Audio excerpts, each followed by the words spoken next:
Japan దేశంలో Telugu cinema రికార్డులకు సంబంధించి కేవలం ఇద్దరు తెలుగు హీరోల మోనోపలి మాత్రమే కొనసాగుతోంది.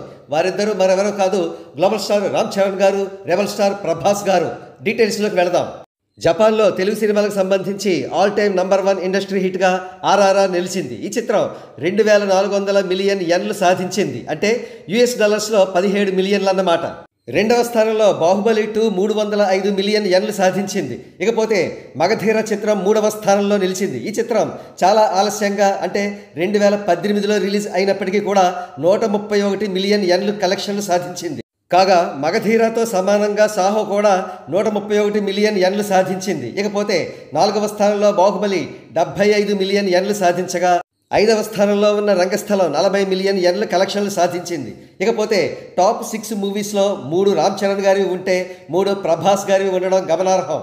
మరొక హీరోకి స్థానమే లేదు. ఇక్కడ రంగస్థలానికి సంబంధించి ఒక ఇంట్రెస్టింగ్ ఫ్యాక్ట్ ఏమిటంటే, రంగస్థలం రిలీజ్ అయిన టైంలోనే KGF 1 and 2 జపాన్లో రిలీజ్ అయ్యాయి. కానీ ఆ రెండు చిత్రాల కలెక్షన్స్ కలిపి కేవలం 20 మిలియన్ యెన్స్ మాత్రమే కాగా, రంగస్థలానికి అంతకంటే డబల్ 40 మిలియన్ యెన్స్ కలెక్షన్స్ చేసింది. ఏదేమైనప్పటికీ జపాన్లో తెలుగు సినిమా రికార్డు కలెక్షన్స్లో కేవలం రామ్ చరణ్ గారు, ప్రభాస్ గారి సినిమాలు మాత్రమే ఉండడం దురదృష్టకరం. ఇతర హీరోల సినిమాలు కూడా ఉండాల్సిన అవసరం ఎంతైనా ఉంది. కాబట్టి రాబోయే రోజుల్లో ఇతర తెలుగు హీరోలు కూడా జపాన్లో రికార్డ్స్ సృష్టిస్తారని ఆశిద్దాం.